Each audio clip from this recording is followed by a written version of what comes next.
کتونکو ایوب خان شیرپا ویلفیر فاونډیشن د خپل وس مطابق د دغه بې وسه بې څوکه خلکو سره تعاون جاري ساتلی دی. زړه م غواړي چې دې خلکو له م ډېر څه ورکړي، خو وس هم شته نه، بجټ دومره نشته. خو بیا د الله پاک په دې باندې لک لک شکر وباسو چې څوک رانه خالي لاس لاړ نه شي. او په دغه کې زه بیا د دولت خان صاحب ډېره زیاته مننه کوم چې د هغه تعاون چې هغه د دې خلکو په کار راغی. ګرانو کتونکو دا درې ماشومان زما خواته وینئ، دا یتیمان دي، د دوی یوه بله خور هم ده. دغه مور یې ده په پردي کور کې خدمت کوي او روړي او دې بچو له ګټه وټه کوي. د دریو خویندو دغه یو ورور دی، د سپلو ارماني دی، د اختر د پیزار ارماني دی. دا جینکۍ ده په دې باران کې خپې بلې خپې دې ځای ته راغلي دي، نو انتخابي ضرورتمند دي.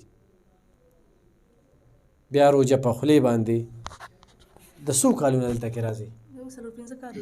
4-5 کالونه. دا د الله پاک لاک لاک شکر دی. ګرانو کتونکو دا ما ته پته نه لګي چې څو کالونه راځي، خو 4-5 کالونه ایوب خان شیرپا ویلفیر فاونډیشن ته راځي. زه هغې خلکو ته وایم چې ایوب خان شیرپا باندې تاسو بوختانونه او تورونه لګوئ، راشئ که نه. ډېر خلک وایي ویډیو ته ډېر ضرورت دی. د خدای تعالی بنده ما ته د ویډیو ضرورت نشته، دا به زه ایډیټ کوم او دا به زه بیا په دې باندې ایم بیم لګوم او دا به زه فیسبوک ته مچوم او یوټیوب ته ویم اچوم. تاسو راله راکړئ چې دې ښځې له پټ ورکړم چې ځي نو څه کولی م نشي، بل پسې م لګیا یې. ښه ژوند څنګه تېرېږي؟ بس دغه ژوند دې تېرېږي، بس پردي خدمت کوو، کله وي او کله نه وي. د 5 کالو نه راځي دلته؟ هر څه وړم او کله مې وړم وړي مې دي، هر څه مې وړي دي، غوړي مې وړي دي، پیسې مې دې راکړي دي، هر څه مې راکړي. بغیر خاوند د ژوند ته څه خدمت کوې؟ بس الله پاک دې وخت تېروي نو بس بچي خو رانه څه غواړي به که نه؟ وایي له جامې اختر له جامې غواړي، هر څه غواړي. بس څوک په وروڼه خپل خپلوان 3000 روپۍ میاشت راکوي، په هغه کې زموږ د کور ګزاره نه کېږي، نو جامې هر څه به موږ د کوم ځای نه لرو؟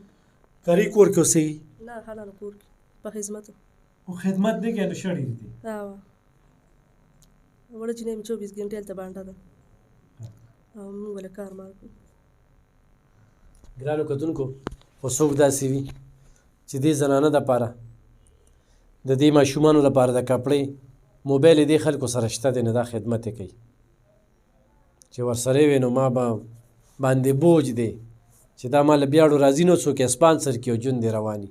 نو خو داسې څوک وي نو په دې باندې زموږ اکاونټ نمبر دی راته راولېږې چې دا دا ښکلي بچي دي، ګلالي بچي دي. ته ته وګوره که نه، ستا څه نوم دی بچي؟ زما پرون هم روژه ماتي کې څه خوړلي وو؟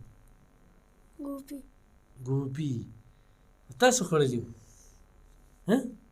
ګوبي. او تا؟ ګوبي. روژه ماته کې ګوبي دوی پخ کړی. های ښه ښه ډېره ګرانه ده، خو الله ته اسانه ده. ونیسه ځان سره او دا هم ځان سره ونیسه، دا هم ځان سره ونیسه. د وړو ضرورت هم دی ورته، په سرکاري وړو کې دې وړه نه دي شي. بېنظیر کارت د دې نشته، په کارډ یې هغه وتلي دي. د غوړو ورته ډېر ضرورت دی، نورو څیزونو ورته ضرورت دی. نو ضرور را سره کومک او مرسته وکړې.